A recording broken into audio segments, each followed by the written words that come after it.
أشرقت نفسي بنور من فؤادي حينما رددت يا رب العباد. أعوذ بالله من الشيطان الرجيم. بسم الله الرحمن الرحيم. إن هذا القرآن يهدي للتي هي أقوم ويبشر المؤمنين الذين يعملون الصالحات أن لهم أجرا كبيرا وأن الذين لا يؤمنون بالآخرة أعتدنا لهم عذابا أليما. صدق الله العظيم وصدق رسوله النبي الكريم. یہ سورہ بنی اسرائیل کی آیت نمبر 9 اور 10 ہے، اور اس آیت نمبر 9 کے اندر اللہ تعالیٰ نے قرآن کریم کے متعلق یہ بیان فرمایا ہے کہ قرآن کریم وہ کتاب اقوم ہے۔ اقوم کہتے ہیں سیدھے راستے کو اور مضبوط راستے کو۔ مفسرین نے بیان کیا ہے کہ اقوم کی 3 خاصیت ہے۔ پہلا یہ ہے کہ وہ منزل مقصود تک پہنچانے میں قریب سے قریب تر کرتا ہے،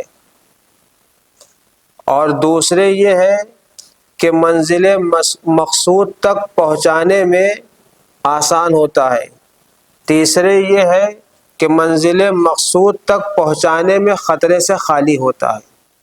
یہ 3 اوصاف کو جامع ہے قرآن کریم۔ چنانچہ اس کا ترجمہ ہے کہ بے شک یہ قرآن وہ راستہ دکھاتا ہے جو سب سے زیادہ سیدھا، اور جو لوگ اس پر ایمان لا کر نیک عمل کرتے ہیں انہیں خوشخبری دیتا ہے کہ ان کے لیے بڑا اجر ہے، اور جو نہیں مانتے آخرت کو ان کے لیے تیار کیا ہے ہم نے عذاب دردناک۔ یہ دونوں آیت کا ترجمہ ہے۔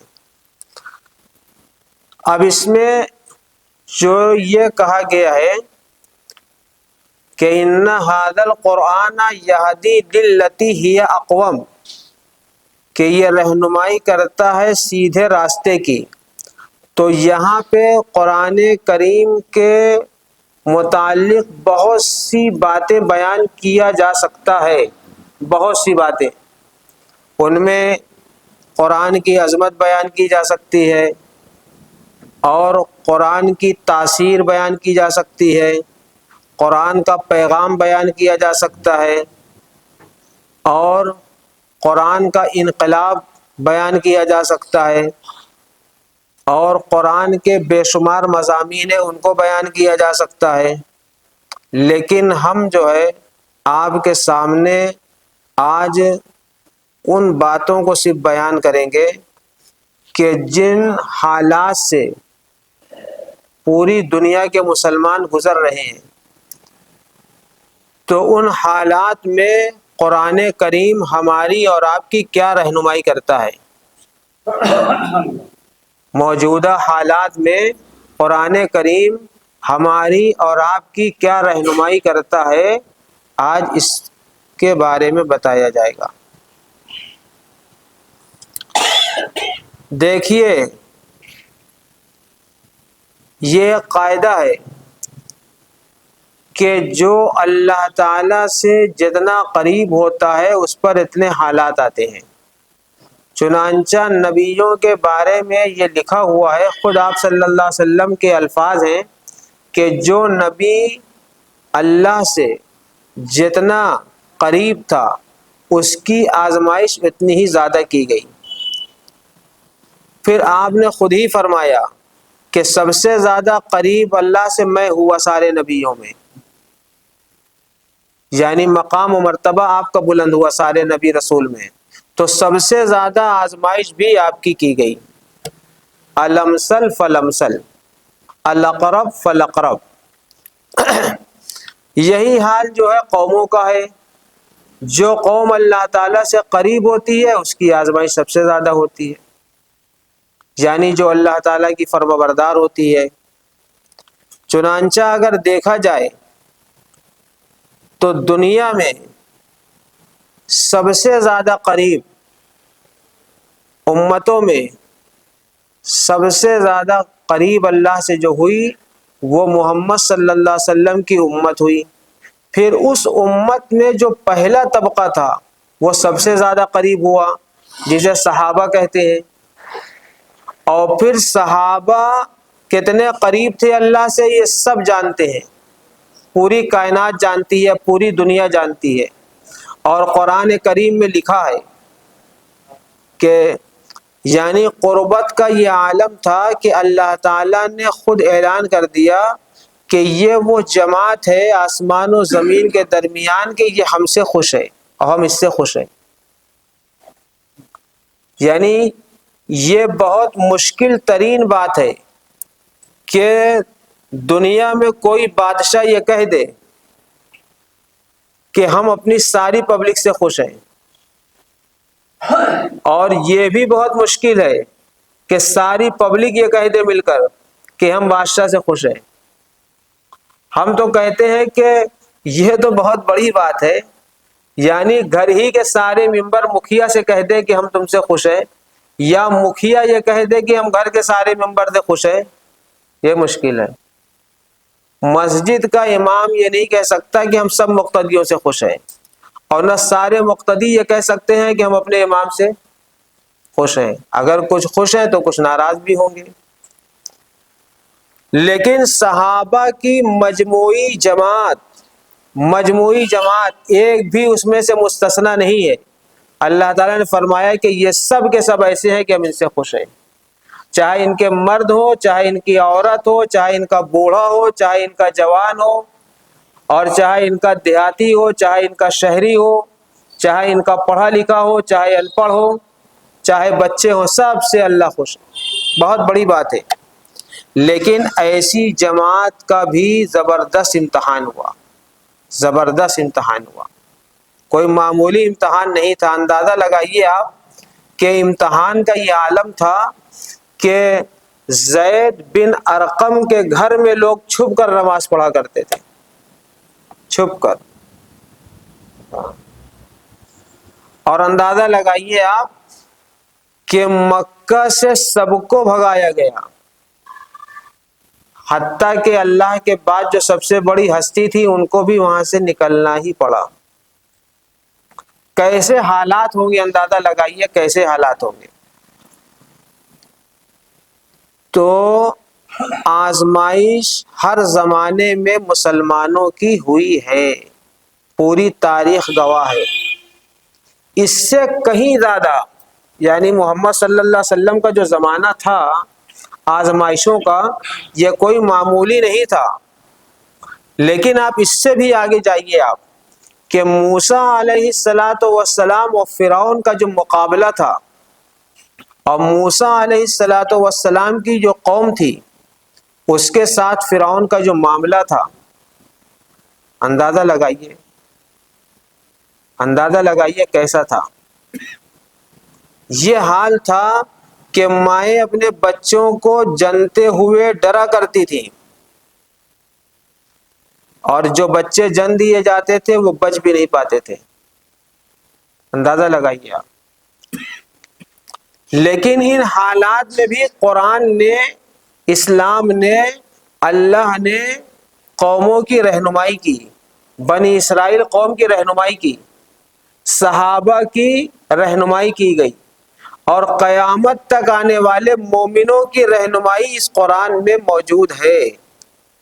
ہاں، للتی ہی اقوم، قرآن جو راستہ آپ کو بتا رہا نا منزل تک پہنچنے کا، اس کے 3 اوصاف یاد رکھیے کہ وہ منزل مقصود سے قریب تر ہوتا ہے، آسان ہوتا ہے، اور خطرے سے کیا ہوتا ہے؟ خالی ہوتا ہے۔ اور یہی نہیں، قرآن کریم کمانے کا بھی جو راستہ بتاتا ہے نا، تجارت کا، وہ بھی جو ہے خطرے سے خالی ہے، وہ بھی آسان ہے۔ تو جو بھی وہ بتاتا ہے سب خطرات سے خالی ہے۔ اور دوسروں کے راستے اختیار کرنے میں خطرہ ہی خطرہ ہے، خطرہ ہی خطرہ ہے۔ آپ ایک قانون سے نکل کے دوسرے قانون کی دفعہ میں پھنس جاتے ہیں۔ ہاں،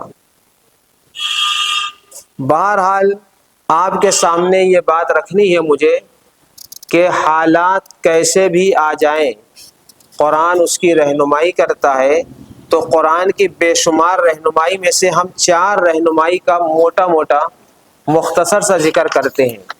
وہ 4 رہنمائی کیا ہے؟ سب سے 4 رہنمائی سن لیجئے۔ پہلی چیز ہے تقوی، دوسری چیز ہے صبر، تیسری چیز ہے توکل، اور چوتھی چیز ہے انفاق فی سبیل اللہ۔ 4 باتیں یاد کریے۔ جن حالات میں مسلمان ہیں پوری دنیا میں، ان میں ان کو 4 عمل کرنا ہے۔ نمبر 1 تقوی، نمبر 2 صبر، نمبر 3 توکل اختیار کرنا ہے، اور نمبر 4 انفاق۔ انفاق کہتے ہیں اللہ کی رضا کے لیے مال کو خرچ کرنا۔ 4 باتیں اگر تقوی آ گیا کسی کی زندگی میں، اور خصوصاً مسلمان کی زندگی میں، تو آپ یاد رکھیے کہ سب کچھ اس کے لیے آسان ہے، سارے بیڑے اس کے پار ہیں، سارے بیڑے، کہیں اس کو کوئی دقت نہیں ہوگی۔ ہاں، کیونکہ متقیوں کا تو اللہ دوست ہے، متقیوں کا کیا ہے؟ اللہ دوست ہے۔ ہاں، الا ان اولیاء اللہ لا خوف علیہم ولا هم يحزنون۔ اللہ کے جو ولی ہیں، دوست ہیں، ان کو کوئی خوف نہیں ہے، زمانے میں کوئی خوف نہیں ہے۔ صحابہ نے دیکھیے تقوی اختیار کیا تھا، اور ان کے جیسا تقوی پوری کائنات میں کسی کی زندگی میں ملنا مشکل ترین بات ہے۔ کوئی معمولی تقوی نہیں تھا۔ حضرت ابو بکر صدیق کا تقوی دیکھیے کہ ایک مشکوک لقمے کے بارے میں کہتے ہیں کہ انگلیاں ڈال کر قے کر دیا، اور لوگوں سے یہ کہا کہ اگر یہ مشکوک لقمہ جو میرے پیٹ میں گیا تھا، اگر یہ میری جان کے ساتھ بھی نکلتا تو میں اس کو نکالتا۔ اب لوگوں کے مال میں مشکوک مال نہیں، حرام مال ملا ہوا ہے، سمجھے آپ؟ اور یہ بھی آپ کو بتائیں کہ بہت سے مسلمان ایسے ہیں کہ جو اپنی تنخواہ کا پیسہ رکھ لیتے ہیں، حلال پیسہ، اور جو رشوت لے رکھی ہے نا مہینے بھر، اسے خرچ کرتے ہیں۔ یعنی مطلب یہ ہے کہ مہینے بھر حرام کھاتے ہیں اور حلال بچائے ہیں، مر کے جائیں گے تو دوسرے لوگ حلال کھائیں گے۔ سمجھے؟ ہاں، یہ حالت ہے۔ اور چاہتے کیا ہیں کہ صحابہ والی مدد ان کو مل جائے۔ صحابہ والی مدد کس کو مل جائے؟ ہمیں مل جائے۔ 3 کام کے بغیر 3 کام نہیں ہو سکتا، یاد رکھیے گا، 3 کام کے بغیر 3 کام نہیں ہو سکتا۔ اگر ہماری یہ تمنا ہے کہ ہمارے احوال صحیح ہو جائیں، تو ہمارے لیے ضروری ہے کہ ہم اپنے اعمال درست کریں۔ تو پہلی بات یہ ہے کہ اعمال درست کرنے سے احوال درست ہوں گے۔ اور اگر ہم یہ چاہتے ہیں کہ ہماری دنیا اچھی ہو جائے، تو اس کے لیے ضروری ہے کہ ہم اپنی آخرت درست کریں۔ اور تیسری بات یہ ہے کہ ہم یہ چاہتے ہیں کہ لوگ ہماری بات مانیں، مخلوق ہمارے تابع ہو جائے، تو اس کے لیے ضروری ہے کہ ہم اللہ اس کے رسول کے تابع ہو جائیں۔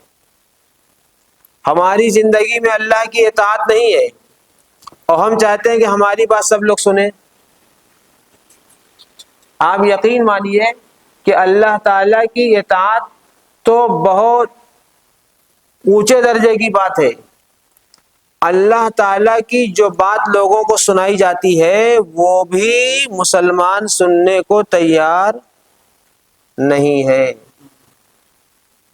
آپ کوئی جلسہ کر لیجئے اور لوگوں کو دعوت دیجئے، دیکھیے کتنے لوگ آتے ہیں۔ آپ قرآن سکھانے کا پروگرام بنائیے اور لوگوں کو بلائیے، دیکھیے کتنے لوگ سیکھنے آتے ہیں۔ آپ نماز سیکھنے کا پروگرام بنائیے، سکھانے کا، لوگوں کو دعوت دیجئے، دیکھیے کتنے لوگ آتے ہیں۔ اور انہی لوگوں کو آپ پارک میں بلا لیجئے، ولیمے میں بلا لیجئے، دیکھیے۔ اور بارات جو بالکل غیر شرعی عمل ہے، اس میں اگر نہ بلائیں تو شکایت بھی کریں گے، سمجھے آپ؟ اور جہاں آنا چاہیے وہاں نہیں آتے۔ تو 3 کام کے لیے 3 کام کرنا ہوگا۔ نمبر 1 احوال درست کرنے کے لیے اعمال درست کرنا ہے۔ نمبر 2 دنیا کو سنوارنے کے لیے اپنی آخرت کو سنوارنا ہے۔ اور نمبر 3 لوگ ہماری بات ماننے لگے، اس کے لیے ہم سب کو اللہ اس کے رسول کی بات ماننا ہے۔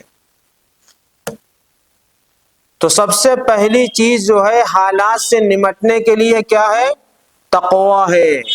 قرآن کہتا ہے وَمَن يَتَّقِ اللَّهَ يَجْعَل لَّهُ مَخْرَجًا وَيَرْزُقْهُ مِنْ حَيْثُ لَا يَحْتَسِبُ، کہ جو شخص تقویٰ اختیار کرے گا اللہ تعالیٰ اس کے لیے راستہ نکال دیں گے اور اس کو ایسی جگہ سے رزق عطا فرمائیں گے جہاں سے اس کو گمان بھی نہ ہوگا۔ پہلا عمل یہ کرنا ہے۔ اور دوسرا عمل کیا کرنا ہے؟ دوسرا عمل یہ کرنا ہے کہ انسان کو صبر کرنا ہے۔ صبر کرنا ہے۔ یہ صبر جو ہے نا کوئی آسان بات نہیں ہے، ہاں یہ ہم اس سے پہلے بھی بتا چکے ہیں، بہت مشکل ترین کام ہے، لہذا صبر سے کام لینا چاہیے۔